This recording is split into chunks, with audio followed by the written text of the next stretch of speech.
ದಾವಣಗೆರೆ ದಕ್ಷಿಣದ ಕಿಚ್ಚು ಇನ್ನೂ ಕೂಡ ಆರಿಲ್ಲ. ಸಚಿವ ಜಮೀರ್ ಮೇಲಿನ ಸಿಟ್ಟು ಇನ್ನೂ ಕಡಿಮೆಯಾಗಿಲ್ಲ. ದಾವಣಗೆರೆ ದಕ್ಷಿಣ ದಂಗಲ್ ಬೆಂಕಿ ಆರಲ್ವಾ ಅನ್ನುವ ಪ್ರಶ್ನೆ ಬಂದ್ರೆ ಇನ್ನೂ ಕೂಡ ಹೊಗೆ ಆಡ್ತಾನೆ ಇದೆ, ಬೆಂಕಿ ಆಡ್ತಾನೆ ಇರೋದನ್ನ ನಾವು ನೋಡ್ತಾ ಇದೀವಿ. ಮುಸ್ಲಿಂ ಮುಖಂಡರಿಂದನೇ ಇದೀಗ ಸಚಿವ ಜಮೀರ್ ಅಹಮದ್ ಮೇಲೆ ಬೇಸರವನ್ನ ಹೊರ ಹಾಕ್ತಾ ಇದ್ದಾರೆ ಮುಸ್ಲಿಂ ಮುಖಂಡರು. ಜಮೀರ್ ಅಹಮದ್ ಅವರು ಜೆಡಿಎಸ್ಗೆ ಹೋಗ್ತಾರೆ ಅನ್ನುವಂತಹ ಚರ್ಚೆಗಳು ಆರಂಭ ಆಗಿದೆಯಲ್ಲ, ಈ ಚರ್ಚೆಯ ಬೆನ್ನಲ್ಲೇ ಇದೀಗ ಮುಸ್ಲಿಂ ಮುಖಂಡರು ಮಾತನಾಡ್ತಿದ್ದಾರೆ. ಯಾರು ಪಕ್ಷದಿಂದ ಹೊರಗೆ ಹೋದ್ರೂ ಏನೂ ಆಗಲ್ಲ. ಕಾಂಗ್ರೆಸ್ನ ಹಿರಿಯ ಮುಖಂಡ ಉಬೇದುಲ್ಲಾ ಶರೀಫ್ ಹೇಳಿಕೆಯನ್ನ ಕೊಟ್ಟಿದ್ದಾರೆ. ಸಿಎಂ ಇಬ್ರಾಹಿಂ ಹೋದ್ರು, ಜಾಫರ್ ಶರೀಫ್ ಕೂಡ ಪಕ್ಷ ಬಿಟ್ರು, ಏನಾಯ್ತು ನಂತರ ಅವರ ಪರಿಸ್ಥಿತಿ? ಯಾರಾದ್ರೂ ಹೋದ್ರೆ ಹೊಸ ನಾಯಕತ್ವ ಬರುತ್ತೆ ಅಂತ ಹೇಳಿ ಜಮೀರ್ ಬಗ್ಗೆ ಉಬೇದುಲ್ಲಾ ಶರೀಫ್ ಹೇಳಿಕೆಯನ್ನ ಕೊಟ್ಟಿದ್ದಾರೆ. ಜಮೀರ್ ಬಗ್ಗೆ ಇನ್ನೊಬ್ಬ ನಾಯಕ ಕೂಡ ಮಾತಾಡಿದ್ದಾರೆ, ಮೆಹರೋಜ್ ಖಾನ್. ಕಾಂಗ್ರೆಸ್ ಮುಸ್ಲಿಂ ಸಮುದಾಯಕ್ಕೆ ಸ್ಥಾನಮಾನ ಕೊಟ್ಟಿದೆ, ಅಧಿಕಾರ ಕೊಟ್ಟಿದೆ. ಅಲ್ಪಸಂಖ್ಯಾತ ಇಲಾಖೆಗೆ ಅಂತಾನೆ 5,000 ಕೋಟಿ ಅನುದಾನವನ್ನ ಕಾಂಗ್ರೆಸ್ ಕೊಟ್ಟಿದೆ. ಇಂತಹ ಸಂದರ್ಭದಲ್ಲಿ ಕಾಂಗ್ರೆಸ್ನಿಂದ ಮುಸ್ಲಿಂ ಸಮುದಾಯಕ್ಕೆ ಅನ್ಯಾಯ ಆಗಿದೆ ಅಂತ ಹೇಳೋದು ತಪ್ಪು. ಯಾವುದೇ ರೀತಿಯಲ್ಲೂ ಮುಸ್ಲಿಂ ಸಮುದಾಯಕ್ಕೆ ಅನ್ಯಾಯ ಆಗಿಲ್ಲ ಅನ್ನುವಂತಹ ವಿಚಾರವನ್ನ ಕೂಡ ಈಗಾಗಲೇ ಕಾಂಗ್ರೆಸ್ ಮುಖಂಡರುಗಳು, ಮುಸ್ಲಿಂ ಮುಖಂಡರುಗಳೇ ಹೇಳ್ತಾ ಇರುವಂಥದ್ದು. ಈಗಾಗಲೇ ಅನ್ಯಾಯ ಆಗಿದೆ ಅಂತ ಹೇಳ್ತಿದಾರಲ್ಲ, ಈ ರೀತಿಯಾಗಿ ಕೆಲವರು ಮಾಡ್ತಿರುವ ಆರೋಪಗಳನ್ನ ನಾವು ಖಂಡಿಸ್ತೇವೆ ಅಂತ ರಾಜ್ಯ ಗ್ಯಾರಂಟಿ ಸಮಿತಿ ಉಪಾಧ್ಯಕ್ಷ ಮೆಹರೋಜ್ ಖಾನ್ ಹೇಳಿಕೆಯನ್ನ ಕೊಟ್ಟಿದ್ದಾರೆ. ಒಟ್ಟಾರೆಯಾಗಿ ಇದೀಗ ದಾವಣಗೆರೆ ದಕ್ಷಿಣ ದಂಗಲ್ ಇನ್ನೂ ಕೂಡ ಜೋರಾಗಿ ಉರಿತಾ ಇದೆ, ಕಡಿಮೆಯಾಗುವ ಲಕ್ಷಣಗಳು ಕಾಣಿಸ್ತಿಲ್ಲ. ಮೊದಲನೇದಾಗಿ ನಾವು ಎಲ್ಲರೂ ಪಾರ್ಟಿ ಹೈಕಮಾಂಡ್ಗೆ ಕೇಳಿಕೊಳ್ಳೋದು ಏನಂದ್ರೆ, ಯಾರ್ಯಾರು ಪಕ್ಷಕ್ಕೆ ವಿರುದ್ಧವಾಗಿ ಕೆಲಸ ಮಾಡಿದ್ದಾರೆ ಅವ್ರ ಮೇಲೆ ಡಿಸಿಪ್ಲಿನರಿ ಆಕ್ಷನ್ ತಗೊಳ್ಳೇಬೇಕು. ಇಲ್ಲ ಅಂದ್ರೆ ಪಾರ್ಟಿನಲ್ಲಿ ಡಿಸಿಪ್ಲಿನ್ ಇರಲ್ಲ. ಕೆಲವು ಜನ ಆಫೀಸ್ ಬೇರರ್ಸ್ ಇದ್ದಾರೆ, ಚೇರ್ಮನ್ಗಳು ಇದ್ದಾರೆ, ಯಾರೋ ಬಂದಿಲ್ಲ ಅಲ್ಲಿ. They are all followers of one particular person. ಅವ್ರಿಗೆ ಅಪಾಯಿಂಟ್ ಮಾಡಿರೋದು ಪಾರ್ಟಿ, ಅವ್ರ ಮೇಲೇನೋ ಕ್ರಮ ತಗೊಳ್ಬೇಕು. ನಾವು ಹೈಕಮಾಂಡ್ನ ಕೇಳ್ತಾ ಇದ್ದೀವಿ. ರಾಜ್ಯದಲ್ಲಿ 10 ಶಾಸಕರು, ವಿಧಾನಸಭೆಯ 10 ಶಾಸಕರು, ವಿಧಾನ ಪರಿಷತ್ತಿಗೆ 4 ಸದಸ್ಯರು, 1 ರಾಜ್ಯಸಭಾ ಸದಸ್ಯರು, ಹಾಗೆ ನಮ್ಮ ಸಮುದಾಯದ 22 ಕಾರ್ಯಕರ್ತರಿಗೆ, ನನ್ನಂತಹ ಕಾರ್ಯಕರ್ತರಿಗೆ ಇವತ್ತು ನನ್ನ ಪಕ್ಷ ರಾಜ್ಯ ಸಚಿವ ಸ್ಥಾನಮಾನವನ್ನು ಕೊಟ್ಟು ಇವತ್ತು ಬೋರ್ಡ್ಸ್ ಅಂಡ್ ಕಾರ್ಪೊರೇಷನ್ಗೆ ಅಧ್ಯಕ್ಷ ಮತ್ತು ಉಪಾಧ್ಯಕ್ಷರನ್ನ ಮಾಡಿದ್ದಾರೆ. ಮತ್ತು ನಂತರ ಸರ್ಕಾರದಲ್ಲೂ ಕೂಡ ನಮ್ಮ ಅಲ್ಪಸಂಖ್ಯಾತರ ಇಲಾಖೆಗೆ 5,000 ಕೋಟಿಯಷ್ಟು ಅನುದಾನವನ್ನು, ಇವತ್ತು ಇತಿಹಾಸದಲ್ಲೇ ಇದು ಹೆಚ್ಚು ಅನುದಾನವನ್ನ ಕೊಟ್ಟಿರತಕ್ಕಂತಹ ನಮ್ಮ ಪಕ್ಷ 5 ಗ್ಯಾರಂಟಿಗಳ ಪ್ರಾಧಿಕಾರದ ಉಪಾಧ್ಯಕ್ಷನಾಗಿ ಕೆಲಸವನ್ನ ಮಾಡ್ತಾ ಇದೆ. ಇವತ್ತು ಪ್ರತಿ ವರ್ಷ 56,000 ಕೋಟಿ ಹಣವನ್ನ ಇವತ್ತು ನಾವು ಈ ರಾಜ್ಯದ 5 ಗ್ಯಾರಂಟಿಗಳಿಗೆ ಕೊಡ್ತಾ ಇದ್ದೀವಿ. ಕೆಲವರು ನಮಗೆ ಅನ್ಯಾಯ ಆಗ್ತಿದೆ ಅಂತ ಯಾರು ಹೇಳ್ತಿದ್ದಾರೆ, ಇದು ಕೇವಲ ಅವರ ಒಂದು ರಾಜಕೀಯ ಉದ್ದೇಶಕ್ಕಾಗಿ, ಅವರ ಸ್ವಂತ ರಾಜಕೀಯ ಉದ್ದೇಶಕ್ಕಾಗಿ ಹೇಳ್ತಿದ್ದಾರೆ ಹೊರತು ಸಮುದಾಯದ ಹಿತದೃಷ್ಟಿಯಿಂದ ಇಲ್ಲ ಅಂತ. ರಾಜ್ಯ ಇದೇ ವಿಚಾರಕ್ಕೆ ಸಂಬಂಧಪಟ್ಟ ಹಾಗೆ ಇನ್ನಷ್ಟು ಡೀಟೇಲ್ಸ್ ಅನ್ನ ಕೊಡೋದಕ್ಕೆ ನಮ್ಮ ರಿಪೋರ್ಟರ್ ಹೆಬ್ಬಾಕ ತಿಮ್ಮೇಗೌಡ ಈಗ ನೇರ ಸಂಪರ್ಕದಲ್ಲಿ ಜಾಯ್ನ್ ಆಗಿದ್ದಾರೆ. ತಿಮ್ಮೇಗೌಡ್ರೆ, ಈಗಾಗಲೇ ಇನ್ನೂ ಕೂಡ ದಾವಣಗೆರೆ ದಕ್ಷಿಣದ ದಂಗಲ್ ಮುಗಿಯುವ ಹಾಗೆ ಕಾಣಿಸ್ತಾ ಇಲ್ಲ. ಜಮೀರ್ ಅವರು ಒಂದ್ ಕಡೆ ಶಕ್ತಿ ಪ್ರದರ್ಶನ ಮಾಡುವಂತಹ ಪ್ರಯತ್ನಗಳನ್ನ ಮಾಡಿ ತಂತ್ರಗಾರಿಕೆಯನ್ನ ಮಾಡಿದ್ರು ಕೂಡ ಮತ್ತೊಂದು ಕಡೆ ಮುಸ್ಲಿಂ ಮುಖಂಡರುಗಳು ಈಗ ಜಮೀರ್ ವಿರುದ್ಧವೇ ಮಾತನಾಡುತ್ತಿರುವಂಥದ್ದು. ಕಾಂಗ್ರೆಸ್ ಪಕ್ಷ ಎಲ್ಲವನ್ನ ಕೊಟ್ಟಿದೆ ಅಂತ ಹೇಳ್ತಾ ಇರೋದು, ಇದು ಯಾವ ಮಜರುಗಳನ್ನ ಪಡ್ಕೊಳ್ತಿದೆ? ಯಾವ ರೀತಿಯಾಗಿ ಮಜಲುಗಳನ್ನ ಪಡ್ಕೊಳ್ತಾ ಇದೆ ಅಂದ್ರೆ, ಎಲ್ಲ ಒಂದ್ ಕಡೆಗೆ ಅಲ್ಪಸಂಖ್ಯಾತ ನಾಯಕರಲ್ಲಿ ಒಂದ್ ರೀತಿ ಇಬ್ಬಾಗ ಆಗ್ತಾ ಇದೆಯಾ ಅನ್ನುವಂಥ ನಿಟ್ಟಲ್ಲಿ, ಅಂದ್ರೆ ಕಾಂಗ್ರೆಸ್ನ ಮತ ಬ್ಯಾಂಕ್ ಅಲ್ಪಸಂಖ್ಯಾತರು ಏನಿದ್ರೆ ಅಲ್ಪಸಂಖ್ಯಾತರಲ್ಲಿ ಒಂದ್ ರೀತಿ ಒಡಕು ಮೂಡ್ತಾ ಇದೆಯಾ ಅನ್ನುವಂಥದ್ದು ಸಹಜವಾಗಿ ಇತ್ತೀಚೆಗೆ ನಡೀತಾ ಇರ್ತಕ್ಕಂಥ ದಾವಣಗೆರೆ ದಂಗಲ್ನಿಂದ ಎದುರಾಗಿರ್ತಕ್ಕಂಥ ಒಂದು ರಾಜಕೀಯ ಬೆಳವಣಿಗೆಗಳ ಸಾಕ್ಷಿ. ಯಾಕಂತ ಹೇಳಿದ್ರೆ ವಸತಿ ಸಚಿವ ಜಮೀರ್ ಅಹಮದ್ ಮತ್ತೆ MLC ಅಬ್ದುಲ್ ಜಬ್ಬಾರ್, ಮತ್ತೊಂದು ಕಡೆಯಾಗಿ ಸಿಎಂ ರಾಜಕೀಯ ಕಾರ್ಯದರ್ಶಿ ಅಂದ್ರೆ ಮಾಜಿ ರಾಜಕೀಯ ಕಾರ್ಯದರ್ಶಿ ನಜೀರ್ ಅಹಮದ್ ಸೇರಿದಂತೆ ಕೆಲವರು ಅಲ್ಲಿ ಸಮರ್ಥ ಶಾಮನೂರ್ ಅವರ ವಿರುದ್ಧ ಕೆಲಸವನ್ನ ಮಾಡಿದ್ರು. ಅಂದ್ರೆ ಅಲ್ಪಸಂಖ್ಯಾತರಿಗೆ ಟಿಕೆಟ್ ಅನ್ನ ಕೇಳುವಂತ ಒಂದು ನೆಪದಲ್ಲಿ ಅಲ್ಲಿ ಪಕ್ಷದ ವಿರುದ್ಧವಾಗಿ ನಡ್ಕೊಂಡಿದ್ದಾರೆ. ಆದ್ರೆ ಪಕ್ಷಕ್ಕೆ ಶಿಸ್ತಿನ ಸಿಪಾಯಿಗೆ ನಡ್ಕೊಳ್ಬೇಕು ಅಂದ್ರೆ ಪಕ್ಷ ಒಂದು ಯಾರಿಗೆ ಟಿಕೆಟ್ ಕೊಡುತ್ತೋ ಆ ಬಳಿಕ ಅವರು ಏನೋ ಪಕ್ಷದ ಅಭ್ಯರ್ಥಿಗೆ ಏನೋ ನಾವು ದುಡಿಬೇಕಾಗುತ್ತೆ. ಎಲ್ಲ ಒಂದ್ ಕಡೆಯಾಗಿ ಇದು ಅಲ್ಪಸಂಖ್ಯಾತರಿಗೆ ಅವಮಾನ ಮಾಡುವಂತ ಒಂದು ಕೆಲಸವನ್ನ ಜಮೀರ್ ಅಹಮದ್ ಅಂಡ್ ಟೀಮ್ ಮಾಡ್ತಾ ಇದೆ ಅನ್ನುವಂತ ನಿಟ್ಟಲ್ಲಿ ಇದೀಗ ಅಲ್ಪಸಂಖ್ಯಾತ ನಾಯಕರುಗಳೇ ಏನು ಕೆಪಿಸಿಸಿ ಅಧ್ಯಕ್ಷ ಡಿ.ಕೆ. ಶಿವಕುಮಾರ್ ತೆಗೆದುಕೊಂಡಿರ್ತಕ್ಕಂಥ ಒಂದು ಕ್ರಮವನ್ನ ಸ್ವಾಗತ ಮಾಡಿರುವಂತದ್ದು. ಎಸ್ಪೆಷಲಿ ಇವತ್ತು ಕೆಪಿಸಿಸಿ ಅಲ್ಪಸಂಖ್ಯಾತರ ಘಟಕದ ಪದಾಧಿಕಾರಿಗಳೇನಿದ್ರೆ ಅವರೆಲ್ಲರೂ ಕೂಡ ಖಾಸಗಿ ಹೋಟೆಲ್ನಲ್ಲಿ ಸಭೆ ಸೇರಿದ್ರು.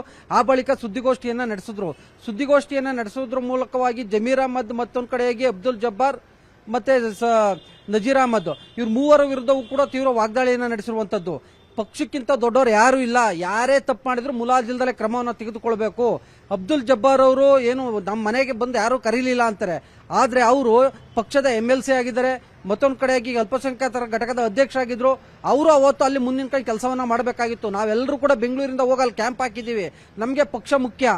ಹೀಗಾಗಿ ಅಬ್ದುಲ್ ಜಬ್ಬಾರ್ ಅವರು ನನ್ನನ್ನು ಕರೀಲಿಲ್ಲ ಅನ್ನುವಂತ ಒಂದು ಕಾರಣಕ್ಕೋಸ್ಕರವಾಗಿ ಪಕ್ಷಕ್ಕೆ ವಿರುದ್ಧವಾಗಿ ನಡ್ಕೊಂಡಿದ್ದಾರೆ. ಎಸ್ಪೆಷಲಿ ಏನು ಅಬ್ದುಲ್ ಜಬ್ಬಾರ್ ಅವರು ಪಕ್ಷದ ವಿರುದ್ಧವಾಗಿ ಅಂದ್ರೆ SDP ಅಭ್ಯರ್ಥಿಗಾಗಿರ್ಬೋದು, ಇತರೆ ಮುಸ್ಲಿಂ ಅಭ್ಯರ್ಥಿಗಳಿಗೆ ಏನು ಹಣಕಾಸು ನೆರವನ್ನ ನೀಡಿರೋದಾಗಿರ್ಬೋದು, ಮತ್ತೊಂದು ಕಡೆಯಾಗಿ ಅಡ್ಡ ಮತದಾನ ಮಾಡುವಂತ ಒಂದು ನಿಟ್ಟಲ್ಲಿ ಮಾತುಕತೆ ನಡೆಸಿರುವಂತಹ ಆಡಿಯೋ ವಿಡಿಯೋ ಕ್ಲಿಪ್ಗಳು ನಮ್ಮ ಹತ್ರ ಇದಾವೆ ಅನ್ನುವಂತ ಒಂದು ಮಾತನ್ನ ಹೇಳಿರುವಂತದ್ದು. ಅಲ್ಪಸಂಖ್ಯಾತರಿಗೆ ಯಾರು ಲೀಡರ್ ಇಲ್ಲ, ಇರೋದೇ ಇಬ್ರು, ಒಂದು ಸಿದ್ದರಾಮಯ್ಯ, ಇನ್ನೊಂದು ಡಿ.ಕೆ. ಶಿವಕುಮಾರ್ ಅನ್ನುವಂತ ಒಂದು ಮಾತನ್ನ ಹೇಳಿರುವಂತದ್ದು. ಎಸ್ಪೆಷಲಿ ಇನ್ನೂ ಒಂದು ಹೆಜ್ಜೆ ಮುಂದೆ ಮಾತಾಡಿದ್ರು ನವಿತಾ ಜೈನ್. ಏನು ಅಂದ್ರೆ ಜಮೀರ್ ಅಹಮದ್ ಅವರು ಪಕ್ಷ ತೊರೆದಿಂದ ಕಾಂಗ್ರೆಸ್ಗೆ ಏನೂ ನಷ್ಟ ಇಲ್ಲ. ಯಾಕಂತ ಹೇಳಿದ್ರೆ ಈ ಹಿಂದೆ CM ಇಬ್ರಾಹಿಂ ಅವರು ಪಕ್ಷ ಬಿಟ್ರು, ಜಾಫರ್ ಶರೀಫ್ ಅವರು ಪಕ್ಷ ಬಿಟ್ರು, ರೋಷನ್ ಬೇಗ್ ಅವರು ಹೋದ್ರು. ಪಕ್ಷಕ್ಕೆ ಏನಾದ್ರೂ ಡ್ಯಾಮೇಜ್ ಆಯ್ತಾ? ಯಾರಿಂದಲೂ ಪಕ್ಷ ಅಲ್ಲ ಅನ್ನುವಂತ ನಿಟ್ಟಲ್ಲಿ ಈ ಮೂಲಕವಾಗಿ ಇದೀಗ ಜಮೀರ್ ಅಹಮದ್ ಅವರ ವಿರೋಧಿ ಪಡೆ ಒಂದು ರೀತಿ ಆಕ್ಟಿವ್ ಆಗೋದ್ರ ಮೂಲಕ ಡಿ.ಕೆ. ಶಿವಕುಮಾರ್ ಅವರ ಕ್ರಮ ಸರಿಯಾಗಿದೆ ಅನ್ನುವಂತ ಒಂದು ಸಂದೇಶವನ್ನ ಹೈಕಮಾಂಡ್ಗೆ ರವಾನೆ ಮಾಡೋದಕ್ಕೆ ಮುಂದಾಗಿದ್ದಾರೆ ಅಂತ ತಪ್ಪಾಗ್ಲಿಕ್ಕಿಲ್ಲ. ನವಿತಾ ಜೈನ್, ಥ್ಯಾಂಕ್ ಯು ತಿಮ್ಮೇಗೌಡ್ರೆ ಡೀಟೇಲ್ಸ್ಗೆ. ಮೇ 9ಕ್ಕೆ ಮಾಜಿ ಸಿಎಂ BS ಯಡಿಯೂರಪ್ಪ ಅವರ ಅಭಿಮಾನೋತ್ಸವ ನೆರವೇರಲಿದೆ. ಚಿತ್ರದುರ್ಗದಲ್ಲಿ ಈ ಅಭಿಮಾನೋತ್ಸವ ಕಾರ್ಯಕ್ರಮ ನಡೆಯಲಿದೆ. ಈ ಕಾರ್ಯಕ್ರಮಕ್ಕೆ ಬರ್ತಾ ಇದ್ದಾರೆ ಕೇಂದ್ರ ಗೃಹ ಸಚಿವರಾಗಿರುವ ಅಮಿತ್ ಶಾ ಅವರು. ರಾಜ್ಯ ರಾಜಕಾರಣದಲ್ಲಿ 50 ವರ್ಷವನ್ನ BS ಯಡಿಯೂರಪ್ಪ ಅವರು ಪೂರೈಸಿದ್ದಾರೆ. ಈ ಹಿನ್ನೆಲೆಯಲ್ಲಿಯೇ ಅಭಿಮಾನೋತ್ಸವ ಅನ್ನುವ ಕಾರ್ಯಕ್ರಮವನ್ನ ಮಾಡೋದಕ್ಕೆ ಮುಂದಾಗಿದೆ ವಿಜಯೇಂದ್ರ ಬಣ. BSY ಅಭಿಮಾನೋತ್ಸವಕ್ಕೆ ಅಂತೂ ಇಂತೂ ಕೊನೆಗೂ ಕೂಡ ಹೈಕಮಾಂಡ್ ಇದೀಗ ಗ್ರೀನ್ ಸಿಗ್ನಲ್ ಅನ್ನ ಕೊಟ್ಟಿದೆ. ಇದಕ್ಕೆ ಅವಕಾಶವನ್ನ ಮಾಡಿಕೊಡ್ತಾರಾ ಇಲ್ವಾ ಅನ್ನುವಂತಹ ಪ್ರಶ್ನೆಗಳು ಕೂಡ ಇತ್ತು. ಆದರೆ ಇದೀಗ ಕೇಂದ್ರ ಗೃಹ ಸಚಿವರಾಗಿರುವ ಅಮಿತ್ ಶಾ ಅವರೇ ಈ ಕಾರ್ಯಕ್ರಮಕ್ಕೆ ಬರ್ತಾ ಇದ್ದಾರೆ. ಅಭಿಮಾನೋತ್ಸವ ಮಾಡೋದಕ್ಕೆ ಹೈಕಮಾಂಡ್ ವರಿಷ್ಠರು ಈಗ ಅವಕಾಶವನ್ನ ಮಾಡಿಕೊಟ್ಟಿದ್ದಾರೆ, ಗ್ರೀನ್ ಸಿಗ್ನಲ್ ಕೊಟ್ಟಿದ್ದಾರೆ. ಈ ಮೂಲಕ ವಿಜಯೇಂದ್ರ ಬಣ ಮಾಡ್ತಾ ಇರುವ ಅಭಿಮಾನೋತ್ಸವಕ್ಕೆ ಇದೀಗ ಹೈಕಮಾಂಡ್ ಅವಕಾಶವನ್ನ ಮಾಡಿಕೊಟ್ಟೋದ್ರ ಮೂಲಕ ಇಷ್ಟು ದಿನಗಳ ಕಾಲ ಸಾಕಷ್ಟು ಗೊಂದಲಗಳಿತ್ತು, ಪ್ರಶ್ನೆಗಳಿತ್ತು. ಅವಕಾಶ ಇರುತ್ತಾ ಇಲ್ವಾ, ಆ ಒಂದು ರೀತಿಯಲ್ಲಿ ಹೈಕಮಾಂಡ್ ಅವಕಾಶ ಮಾಡಿಕೊಡುತ್ತಾ ಅಂತ ಹೇಳಿ. ಬಟ್ ಅಂತೂ ಇಂತೂ ಇದೀಗ ಗ್ರೀನ್ ಸಿಗ್ನಲ್ ನೀಡಿದೆ. ಇದೇ ವಿಚಾರಕ್ಕೆ ಸಂಬಂಧಪಟ್ಟ ಇನ್ನಷ್ಟು ಡೀಟೇಲ್ಸ್ ಅನ್ನ ಕೊಡೋದಕ್ಕೆ ನಮ್ಮ ರಿಪೋರ್ಟರ್ ಕೃಷ್ಣ ಈಗ ಫೋನ್ ಸಂಪರ್ಕದಲ್ಲಿ ಜಾಯ್ನ್ ಆಗಿದ್ದಾರೆ. ಕೃಷ್ಣ, ಅಭಿಮಾನೋತ್ಸವ ಕಾರ್ಯಕ್ರಮಕ್ಕಾಗಿ ಹಲವು ಬಾರಿ ಕೇಳಿದ್ರು, ಆ ನಂತರ ಅವಕಾಶ ಸಿಗುತ್ತಾ ಇಲ್ವಾ ಅನ್ನುವಂತಹ ಪ್ರಶ್ನೆಗಳು ಕೂಡ ಇತ್ತು. ಇಂಥ ಸಂದರ್ಭದಲ್ಲಿ ಇದೀಗ ಹೈಕಮಾಂಡ್ ಏನು ಸೂಚನೆಯನ್ನ ಕೊಟ್ಟಿದೆ? ಖುದ್ದು ಗೃಹ ಸಚಿವರೇ ಬರ್ತಾರ ಕಾರ್ಯಕ್ರಮಕ್ಕೆ? ಖಂಡಿತವಾಗ್ಲೂ ನವಿತಾ, ಮೇ 9ಕ್ಕೆ ಈಗ ಏನು ಯಡಿಯೂರಪ್ಪರ ಅಭಿಮಾನೋತ್ಸವ ಕಾರ್ಯಕ್ರಮ ನಿಗದಿ ಆಗಿರುವಂತದ್ದು. ಇದು ಸಾಕಷ್ಟು ನಿರೀಕ್ಷೆಯನ್ನು ಹುಟ್ಟಿಸಿರುವಂತಹ ಒಂದು ಕಾರ್ಯಕ್ರಮ ಅಂತ ಹೇಳ್ಬೋದು. ಯಾಕಂದ್ರೆ ಈ ಹಿಂದೆ ಯಡಿಯೂರಪ್ಪನವರು ಹುಟ್ಟುಹಬ್ಬವನ್ನ ದೊಡ್ಡ ಮಟ್ಟದಲ್ಲಿ ಮಾಡಬೇಕು ಅನ್ನೋ ನಿಟ್ಟಿನಲ್ಲಿ ಚರ್ಚೆ ಕೂಡ ಇತ್ತು ರಾಜ್ಯ ಬಿಜೆಪಿಯಲ್ಲಿ. ಆದ್ರೆ ಕಳೆದ ವರ್ಷ ಬಣ ಬಡಿದಾಟ ದೊಡ್ಡ ಮಟ್ಟದಲ್ಲಿ ಇದ್ದಂತ ಸಂದರ್ಭದಲ್ಲಿ ಎಲ್ಲೋ ಒಂದ್ ಕಡೆ ಯಡಿಯೂರಪ್ಪ ಹುಟ್ಟುಹಬ್ಬಕ್ಕೆ ಯಾವುದೇ ಒಂದು ಉತ್ಸವಕ್ಕೆ ಅವಕಾಶವನ್ನು ಹೈಕಮಾಂಡ್ ಕೊಟ್ಟಿರಲಿಲ್ಲ. ಈಗ ಅಂತಿಮವಾಗಿ ಈಗ ಯಡಿಯೂರಪ್ಪನವರು 50 ವರ್ಷ ರಾಜಕೀಯದಲ್ಲಿ ತಮ್ಮ ಅವಧಿಯನ್ನು ಪೂರೈಸಿದ್ದಾರೆ. ಹಾಗಾಗಿ ಅವರ ಬಗ್ಗೆ ಸಾಧನೆ ಮತ್ತೆ ಅವರ ಮಾರ್ಗದರ್ಶನ ಬೇಕು ರಾಜ್ಯ ಬಿಜೆಪಿಗೆ. ಈಗ ಯಡಿಯೂರಪ್ಪನವರು ನಿವೃತ್ತಿಯಾಗಿದ್ದಾರೆ. ದಕ್ಷಿಣ ಭಾರತದಲ್ಲಿ ಬಿಜೆಪಿ ಕಟ್ಟಿ ಬೆಳೆಸಂತವರು ಯಡಿಯೂರಪ್ಪನವರು. ಈಗ ಯಡಿಯೂರಪ್ಪನವರು ನಿವೃತ್ತಿಯಾದಂತಹ ಸಂದರ್ಭದಲ್ಲಿ ಈಗ ಮುಖ್ಯವಾಗಿ ಕಿರಿಯ ನಾಯಕರಿಗೂ ಕೂಡ ಅವರ ಮಾರ್ಗದರ್ಶನ ಬೇಕು. ಹಾಗಾಗಿನೇ ಅವರ ಸಾಧನೆಗಳನ್ನ ತಿಳಿಪಡಿಸುವಂತ ನಿಟ್ಟಿನಲ್ಲಿ ಒಂದು ಕಾರ್ಯಕ್ರಮವನ್ನ ಮಾಡಬೇಕು ನಿಟ್ಟಿನಲ್ಲಿ ರಾಜ್ಯ ಬಿಜೆಪಿಯಲ್ಲಿ ಚರ್ಚೆ ಆಗ್ತಾ ಇದ್ದು, ಈಗ ಚರ್ಚೆ ಮಾಡಿ ಅಂತಿಮವಾಗಿ ಅದು ರೂಪುರೇಷೆ ಕೂಡ ಸಿದ್ಧವಾಗಿದೆ.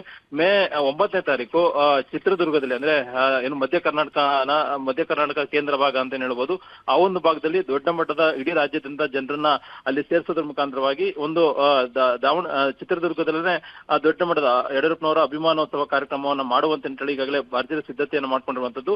ಈ ಒಂದು ಸಿದ್ಧತೆ ಮಾಡ್ಕೊಳ್ಳೋಕೆ ಮುಂಚಿತವಾಗಿನೇ ಕೇಂದ್ರದ ವರಿಷ್ಠರನ್ನು ಕೂಡ ಈಗಾಗಲೇ ವಿಜೇಂದ್ರ ಅವರು ಅವಕಾಶ ಕೇಳಿದ್ರು.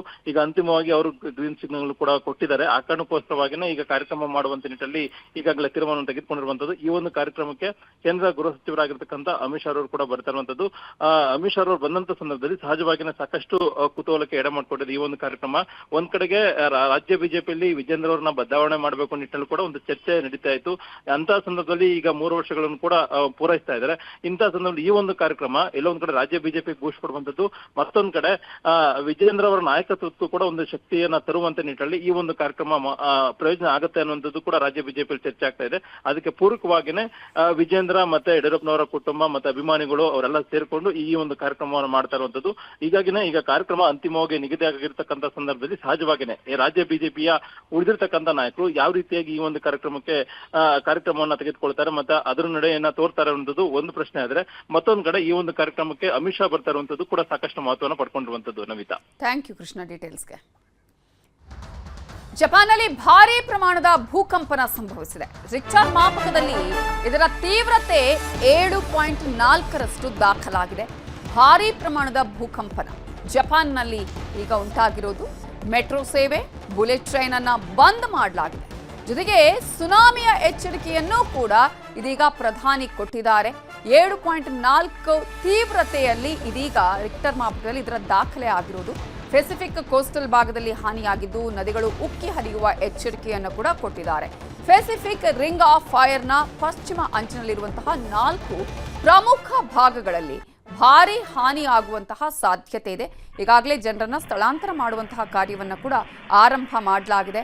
ಈಗಾಗಲೇ ನೀವು ದೃಶ್ಯಗಳಲ್ಲೂ ಕೂಡ ಗಮನಿಸಬಹುದು. ಮೆಟ್ರೋ ಸೇವೆ ಹಾಗೆಯೇ ಬುಲೆಟ್ ಟ್ರೈನ್ ಅನ್ನು ಕೂಡ ಈಗಾಗಲೇ ಬಂದ್ ಮಾಡಲಾಗಿದೆ. ಸುನಾಮಿಯ ಎಚ್ಚರಿಕೆಯನ್ನು ಕೊಟ್ಟಿದ್ದಾರೆ ಪ್ರಧಾನಿ.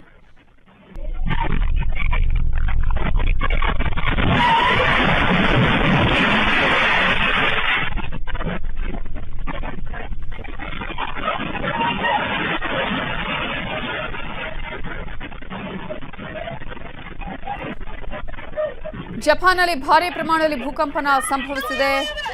ಈಗಾಗಲೇ ರಿಕ್ಟರ್ ಮಾಪಕದಲ್ಲಿ 7.4ರಷ್ಟು ತೀವ್ರತೆ ದಾಖಲ ಆಗಿದೆ.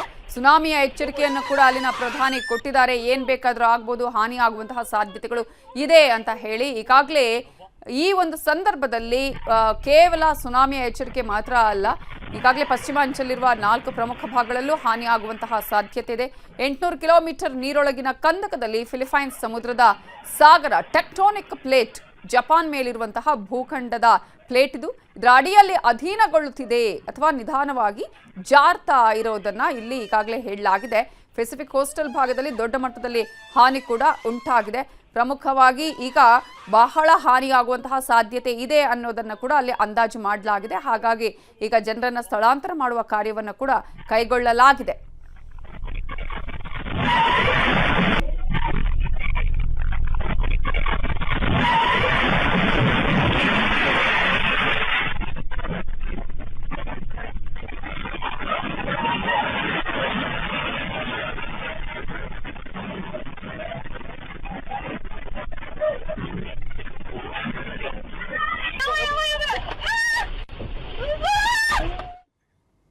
ಬಿಟ್ಬಿಡದೆ ಕಾಡ್ತಿದೆ ಬಿಟ್ಕಾಯಿನ್ ಕೇಸ್. ಕಾಂಗ್ರೆಸ್ ನಾಯಕರಿಗೆ ಬಿಸಿ ಮುಟ್ಟಿಸಿದೆ ಇಡಿ.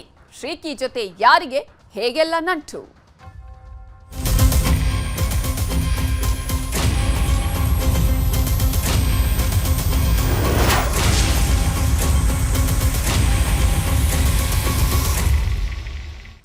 ಶಾಸಕ ಹ್ಯಾರಿಸ್ ಹಾಗೆಯೇ ನಲಪಾಡ್ ಮೇಲೆ ಇಡಿ ಅಧಿಕಾರಿಗಳು ದಾಳಿಯನ್ನ ಮಾಡಿರುವಂತಹ ಪ್ರಕರಣಕ್ಕೆ ಸಂಬಂಧಪಟ್ಟ ಹಾಗೆ ನಲಪಾಡ್ ಮೇಲಿನ ದಾಳಿಗೆ ಆ 10 ಲಕ್ಷ ಕಾರಣನ ಅನ್ನುವಂತಹ ಪ್ರಶ್ನೆ ಇದೆ.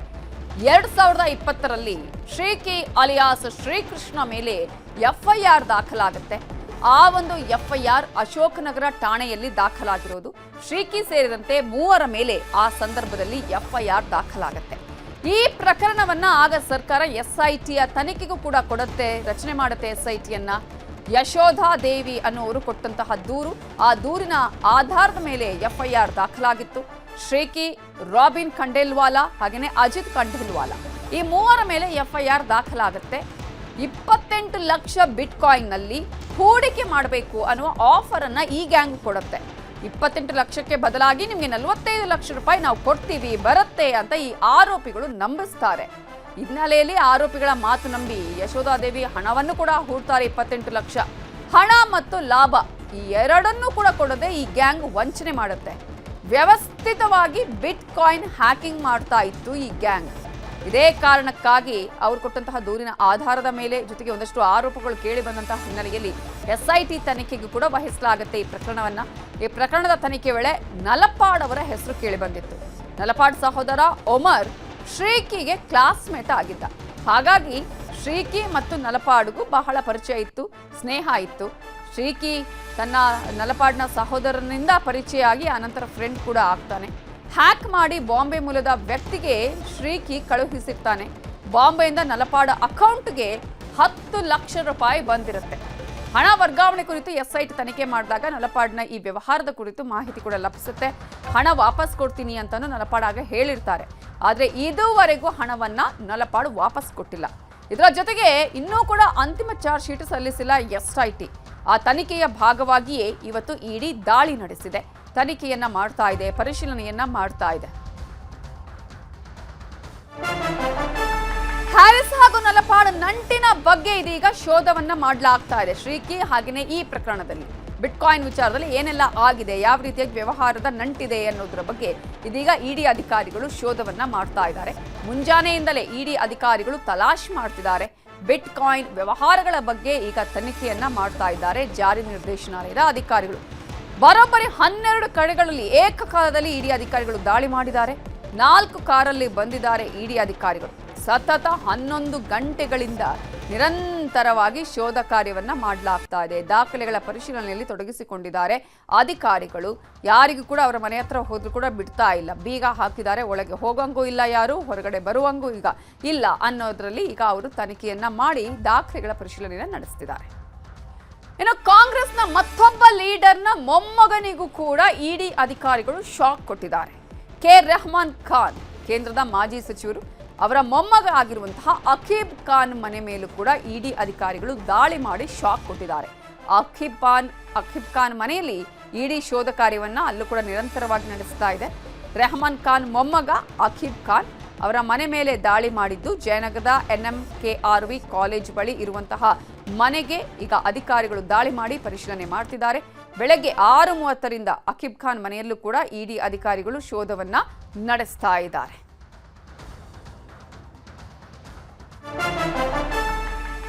ಇನ್ನು ಇದೆಲ್ಲದರ ಕಿಂಗ್ ಪಿನ್, ಈ ಹಿಂದೆನೇ ಈತನ ವಿಚಾರ ಸಾಕಷ್ಟು ಬಾರಿ ನಾವು ಹೇಳಿದ್ವಿ.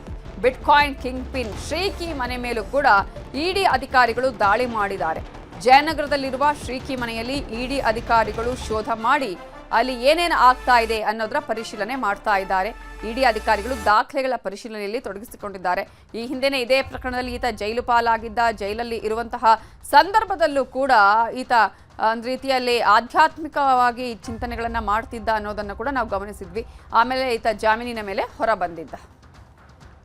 ಇದೇ ವಿಚಾರಕ್ಕೆ ಸಂಬಂಧಪಟ್ಟ ಹಾಗೆ ಇನ್ನಷ್ಟು ಡೀಟೇಲ್ಸ್ ಅನ್ನ ಕೊಡೋದಕ್ಕೆ ನಮ್ಮ ರಿಪೋರ್ಟರ್ ಮಂಜುನಾಥ್ ಈಗ ನೇರ ಸಂಪರ್ಕದಲ್ಲಿ ಜಾಯ್ನ್ ಆಗಿದ್ದಾರೆ.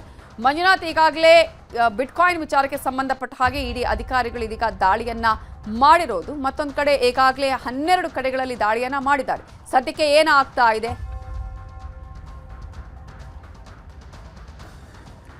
ನವಿತು ಬೆಳಗ್ಗೆ 6:30ರಿಂದಲೂ ಕೂಡ ಅಷ್ಟೇ ಬೆಂಗಳೂರು ನಗರದಾದ್ಯಂತಲೂ ಕೂಡ ಇಡಿ ಅಧಿಕಾರಿಗಳು ದಾಳಿಯನ್ನು ಮಾಡಿರುವಂಥದ್ದು. ಅದರಲ್ಲೂ ಕೂಡ ಅಷ್ಟೇ ಶಾಂತಿನಗರದ ಶಾಸಕ ಹ್ಯಾರಿಸ್ ಅವರ ಮನೆ ಮತ್ತು ಕಚೇರಿ ಸೇರಿದಂತೆ ಹ್ಯಾಕರ್ ಆಗಿರುವಂಥ ಶ್ರೀಕಿ ಮತ್ತು ಕೇಂದ್ರ ಮಾಜಿ ಸಚಿವರಂಥ ರೆಹಮಾನ್ ಖಾನ್ ಅವರ ಮೊಮ್ಮಗನ ಮನೆಯ ಮೇಲೆಯೂ ಕೂಡ ಇಡಿ ಅಧಿಕಾರಿಗಳು ದಾಳಿಯನ್ನು ಮಾಡಿದ್ದಾರೆ. ಈಗ ನಾನಿರುವಂಥದ್ದು ಶಾಂತಿನಗರದ ಹ್ಯಾರಿಸ್ ಅವರ ಮನೆ ಮುಂಭಾಗದಲ್ಲಿ. ಇಲ್ಲಿ ಕೂಡ ನೀವು ನೋಡ್ತಾ ಇರ್ಬೋದು, ಸುಮಾರು 12 ಜನ ಇಡಿ ಅಧಿಕಾರಿಗಳು ಬೆಳಗ್ಗೆ 6:00 ಬಂದು ದಾಳಿಯನ್ನು ಮಾಡಿದ್ದಾರೆ. ಕಂಪ್ಲೀಟ್ ಆಗಿ ಈಗಾಗಲೇ ಗೇಟ್ಗಳನ್ನು ಕ್ಲೋಸ್ ಮಾಡಿದ್ದಾರೆ. ಯಾರೊಬ್ಬರಿಗೂ ಕೂಡ ಅಷ್ಟೇ ಒಳಗಡೆನೂ ಕೂಡ ಪ್ರವೇಶ ಕೊಡ್ತಿಲ್ಲ. ಬದಲಾಗಿ ಒಳಗಡೆ ಇರುವಂಥವ್ರನ್ನ ಯಾರನ್ನೂ ಕೂಡ ಅಷ್ಟೇ ವಿಚಾರಣೆ ಮುಗಿಯೋವರೆಗೂ ಕೂಡ ಹೊರಗಡೆ ಹೋಗಬಾರ್ದು ಅನ್ನೋಂಥ ಒಂದು ಸ್ಟ್ರಿಕ್ಟ್ ಆದಂಥ ಮಾತನ್ನು ಕೂಡ ಇಡಿ ಅಧಿಕಾರಿಗಳು ಹೇಳಿರುವಂಥದ್ದು. ಇಲ್ಲೇನು ಕಾಣ್ತಾ ಇದೆ, ಇದು ಶಾಂತಿನಗರದಲ್ಲಿರುವಂತಹ ಹ್ಯಾರಿಸ್ ಅವರ ಮನೆ. ಇದು ಈ ಒಂದು ಮನೆಯಲ್ಲಿ ಸುಮಾರು 8 ಜನ ಅಧಿಕಾರಿಗಳು ಈಗಾಗಲೇ ದಾಖಲೆಗಳನ್ನು ಪರಿಶೀಲನೆ ಮಾಡುವಂಥ ಒಂದು ಕೆಲಸವನ್ನು ಮಾಡ್ತಿದ್ದಾರೆ. ಒಂದು ಕಡೆ ಹ್ಯಾರಿಸ್ ಅವರ ಕೊಠಡಿ ಆಗಿರ್ಬೋದು, ಅವರ ಒಂದು ಪರ್ಸನಲ್ ರೂಮ್ಸ್ ಆಗಿರ್ಬೋದು, ಜೊತೆಗೆ ನಲಪಾಡ್ ಅವರು ಮಲಗುವಂಥ ಕೊಠಡಿ ಆಗಿರ್ಬೋದು, ಅವರು ವ್ಯಾವಹಾರಿಕವಾಗಿ ಎಲ್ಲಾದರೂ ಮಾತುಕತೆಯನ್ನು ಮಾಡ್ತಾರೆ ಯಾರಾದರೂ ಬಂದಂಥ ವೇಳೆಯಲ್ಲಿ ಅಲ್ಲಿನ ಒಂದು ಕೊಠಡಿ ಆಗಿರ್ಬೋದು, ಕಂಪ್ಲೀಟಾಗಿ ಎಲ್ಲವನ್ನು ಕೂಡ ಅಷ್ಟೇ ಜಾಲಾಡುವಂಥ ಒಂದು ಕೆಲಸವನ್ನು ಸದ್ಯಕ್ಕೆ ಇಡಿ ಅಧಿಕಾರಿಗಳು ಮಾಡ್ತಾ ಇದ್ದಾರೆ. ಒಂದು ರೀಸನ್ ಏನು ಇವತ್ತು ರೈಡ್ಗೆ ಅಂತಂದರೆ ಅದು ಹ್ಯಾಕರ್ ಶ್ರೀಕಿ ಅಂತ ಹೇಳ್ಬೋದು. ಯಾಕಂದರೆ ಶ್ರೀಕಿ 2019ರಿಂದಲೂ ಕೂಡ ಅಷ್ಟೇ ಹ್ಯಾಕಿಂಗ್ ಮಾಡುವಂಥ ಒಂದು ಕೆಲಸವನ್ನು ಮಾಡ್ಕೊಂಡು ಬರ್ತಾಯಿದ್ರು.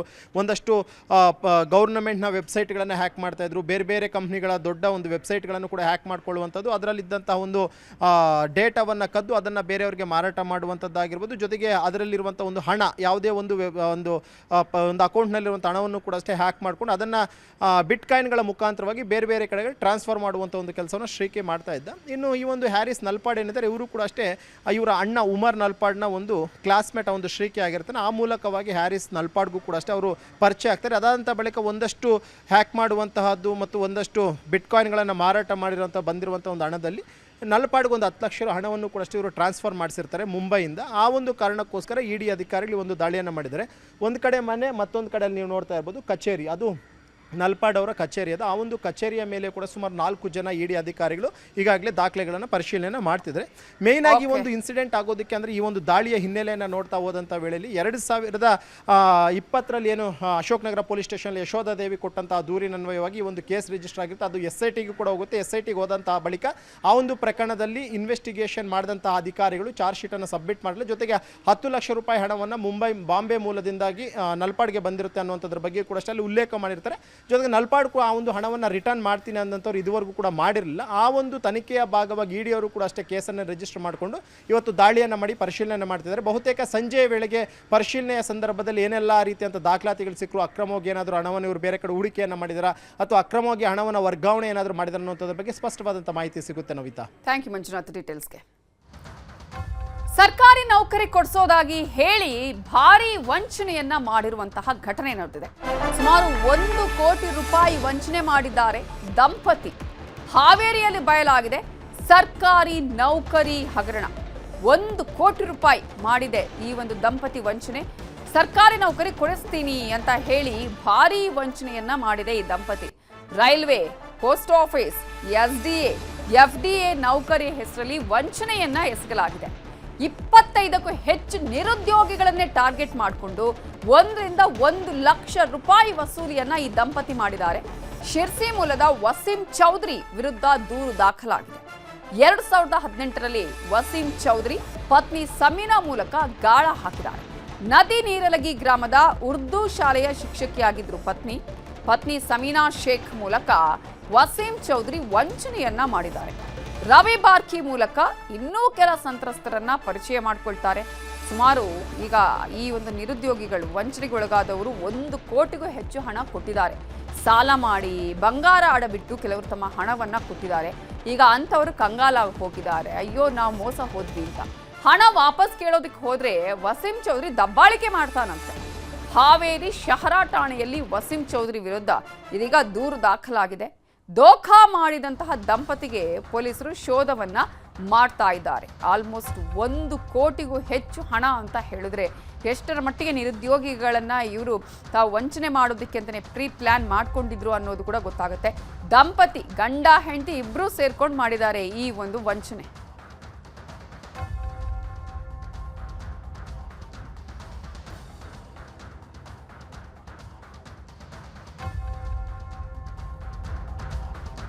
ಇದರಿಂದ 2021 ಸುಮ್ಮನೆ ದುಡ್ಡು ಇಸ್ಕೊಳ್ಳೋದು ಇವತ್ತು ನಾಳೆ ಫೈನಲ್ ಆಗಿದೆ ಅಂತೇಳಿ 1-2 ಟೈಮ್ ಬೆಂಗಳೂರಿಗೆ ಕರ್ಸಿದಾರೆ ಸರ್. ನಮ್ಮ ಕೆಲಸದಾಗಿದೆ ಅಂತೇಳಿ ಒಂದು ಫೇಕ್ ಸರ್ಟಿ ರೆಡಿ ಮಾಡಿ ಸರ್, ಸೆಲೆಕ್ಷನ್ ಕಾಪಿ ರೆಡಿ ಮಾಡಿ ಅದ್ರಲ್ಲಿ ನಮ್ಮ ಹೆಸರು ಬರೋ ತರ ತೋರಿಸಿ ಕರ್ನಾಟಕ ಸರ್ಕಾರ ಅಂತಾನೆ ತೋರಿಸಿದಾರೆ ಸರ್. ಎನ್ಕ್ವೈರಿ ಮಾಡಿದಾಗ ನಮ್ಮ ಇಂಡಸ್ಟ್ರಿ ಫ್ಯಾಮಿಲಿನೇ ಅಲ್ಲ, ಇವನು ಫೇಕ್ ಅಂತ ಹೇಳಿ ಗೊತ್ತಾಯ್ತು ಸರ್. ಅಲ್ಲೆಲ್ಲ ಹೇಳಿದ್ರು ಅವರು, ಇವನು ಕರ್ನಾಟಕದಲ್ಲಿ ಸುಮಾರು ಕಡೆಗೆ ಈ ತರ ಫೇಕ್ ಮಾಡಿದಾನೆ, ಒಡವೆ ಎಲ್ಲ ಅಡ ಇಟ್ಟು ಈ ತರ ಎಲ್ಲ ಏನೇನೋ ಮಾಡಿ ಎರಸಾಹಸ ಮಾಡಿ ರೊಕ್ಕ ಕೊಟ್ಟಿರ್ತಾರೆ ಜಾಬ್ ಆಗುತ್ತೆ ಅಂತ ಹೇಳಿ.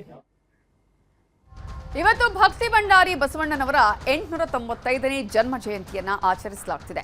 ಲಂಡನ್ನಲ್ಲಿ ಐತಿಹಾಸಿಕ ಬಸವೇಶ್ವರ ಸ್ಮಾರಕದಲ್ಲಿ ಬ್ರಿಟಿಷ್ ಉಪ ಹೈ ಕಮಿಷನರ್ ಚಂದ್ರು ಅಯ್ಯರ್ ಅವರು ಗೌರವ ಸಲ್ಲಿಸಿದ್ರು. ಬ್ರಿಟಿಷ್ ಸಂಸತ್ತಿನ ಎದುರಿನ ಭಗವಾನ್ ಬಸವೇಶ್ವರ ಪ್ರತಿಮೆಗೆ ನಮನ ಸಲ್ಲಿಸಿದ್ರು. ಸಮಾನತೆ ಮತ್ತು ಮಾನವ ಹಕ್ಕುಗಳನ್ನು ಪ್ರತಿಪಾದಿಸಿದ ಸಾಮಾಜಿಕ ಸುಧಾರಣೆಯ ಪ್ರವರ್ತಕರಾಗಿ ಬಸವೇಶ್ವರ ಅವರ ನಿರಂತರ ಪರಂಪರೆಯನ್ನ ಪ್ರತಿಬಿಂಬಿಸಿದ್ರು. ಕನ್ನಡದಲ್ಲಿ ಇವನಾರವ ಅನ್ನುವ ಬಸವೇಶ್ವರ ವಚನವನ್ನು ಪಠಿಸಿದ್ರು. ಬಸವೇಶ್ವರರ ತತ್ವಶಾಸ್ತ್ರದ ಪ್ರಚಾರಕ್ಕೆ ನೀಡಿದ ಕೊಡುಗೆಗಳನ್ನು ಗೌರವದಿಂದ ಸ್ಮರಿಸಲಾಯಿತು. ಇದೇ ವೇಳೆ ದಿವಂಗತ ಭೀಮಣ್ಣ ಖಂಡ್ರೆ ಮತ್ತು ಶಾಮನೂರು ಶಿವಶಂಕರಪ್ಪ ಅವರ ಫೋಟೋ ಹಿಡಿದು ಗೌರವ ಸಲ್ಲಿಸಲಾಯಿತು.